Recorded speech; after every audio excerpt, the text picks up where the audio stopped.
नमस्कार दोस्तों, आज की अपनी इस वीडियो के माध्यम से हम संविधान की विशेषताओं को समझेंगे कि भारतीय संविधान की प्रमुख विशेषताएं क्या हैं। ठीक है, तो उसकी विशेषताओं को यदि आपको देखना है तो आप प्रियम्बल में देख सकते हैं। प्रियम्बल में जितने भी शब्द हैं, हर एक शब्द का एक गहन मतलब, एक गहरा अर्थ है उसका, और उसी में इसकी विशेषताएँ अंतर्निहित हैं। ठीक है, अगर विशेषता के अंतर्गत पहला कहा जाए तो पहली विशेषता है संपूर्ण प्रभुत्व संपन्न।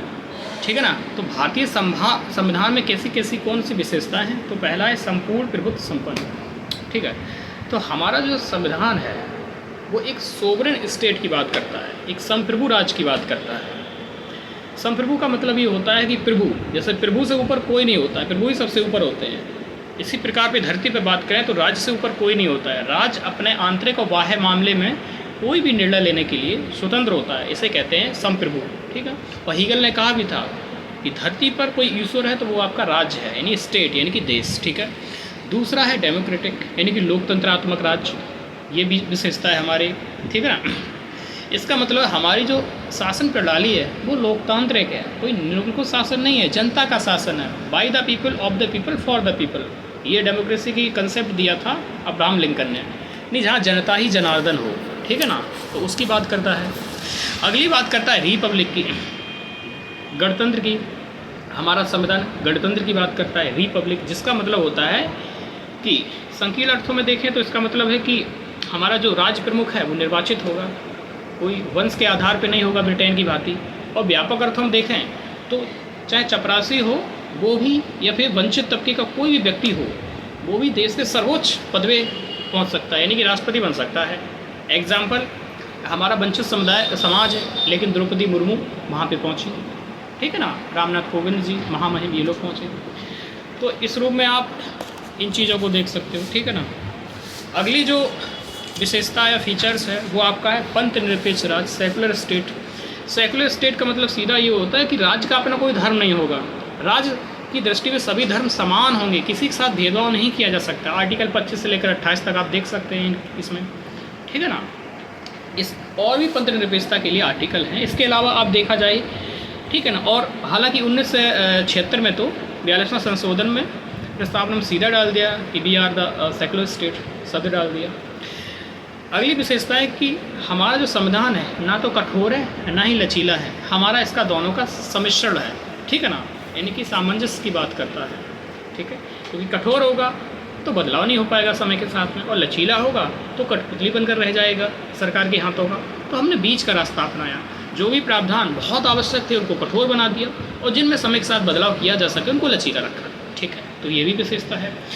अगली विशेषता है हमारी संसदीय प्रणाली हमने अपनाई है, पार्लियामेंट्री फॉर्म ऑफ गवर्नमेंट को हमने स्वीकार किया है।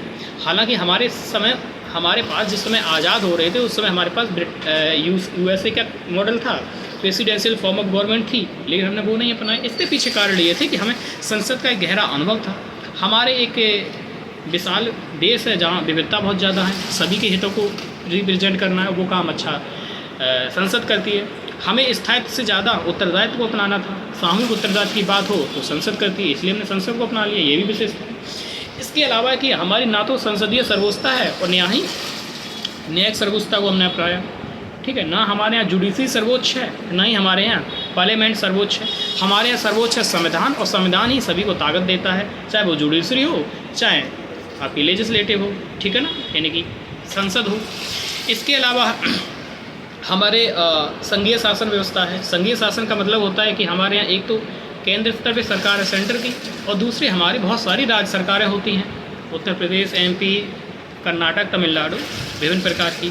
तो ये दोहरा शासन होता है, इसी को संघीय व्यवस्था कहते हैं। ठीक है, और संघीय व्यवस्था की 5 प्रमुख विशेषताएं होती हैं, जैसे कि एक लिखित संविधान होना चाहिए, संविधान कठोर होना चाहिए, संविधान की सर्वोच्चता होनी चाहिए, एक स्वतंत्र न्यायपालिका होनी चाहिए, और दोहरे शासन होना चाहिए, यानी कि केंद्र राज्य, वो संघीय व्यवस्था है, तो इसको हमने अपनाया। अगला है वयस्क मताधिकार को हमने अपनाया। वयस्क मताधिकार यानी कि एडल्ट फ्रेंचाइज, इसका मतलब ये होता है कि 18 आपकी उम्र हो गई, आप अपनी सरकार को चुन सकते हैं, आप अपने राजा को चुन सकते हैं, कि वोट डालने का अधिकार मिल जाता है। तो ये भी आप देख सकते हैं विशेषताओं में। एक अगला और है जो कि बेहद खूबसूरत है कि मौलिक अधिकार और जो आपके मौलिक कर्तव्य हैं उनमें एक सामंजस्य बैठाने का काम किया गया। ठीक है, कि हमने कहा अधिकार तो बहुत ज़रूरी है, लेकिन कर्तव्य भी उनसे कम नहीं है। क्योंकि अगर व्यक्ति हर एक अपना कर्तव्य समझ लेगा तो सबके अधिकार सुरक्षित हो जाएंगे। ठीक है ना? ठीक है, जैसे कि एग्जाम्पल बाद में देते हैं, आगे बढ़ते हैं। अगला है DPSP, यानी कि हमने जो अनिवार्य चीज़ें थी उनको पार्ट 3 में रख दिया, मौलिक अधिकार के रूप में, लेकिन जिन्हें समय के साथ में लागू किया जाना था, जिसके लिए संसाधन चाहिए थे राज्य को, जो कि उसके पास थे नहीं आज़ादी के दौरान, तो उसको DPSP में डाल दिया। यानी कि मौलिक अधिकार में हमने कहा कि आपको राजनीतिक लोकतंत्र दे रहे हैं, तो जो आर्थिक लोकतंत्र और सामाजिक लोकतंत्र है वो हम आपको DPSP के माध्यम से दे देंगे। तो ये भी हमारी विशेषता है, और समय समय पर सरकार ने काम भी किए। हमने सोशल जस्टिस उसको इंश्योर करने का काम किया।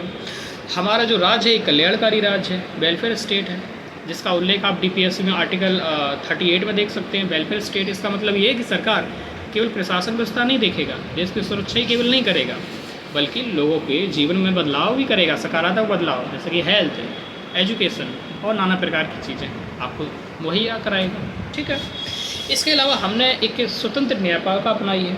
ठीक है, स्वतंत्र न्यायपालिका, हमारी जो न्यायपालिका है स्वतंत्र है और एकीकृत है।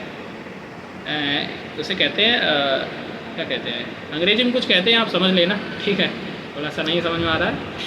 एकीकृत यानी हाँ इंटीग्रेटेड है और साथ ही साथ में स्वतंत्र है। ठीक है ना?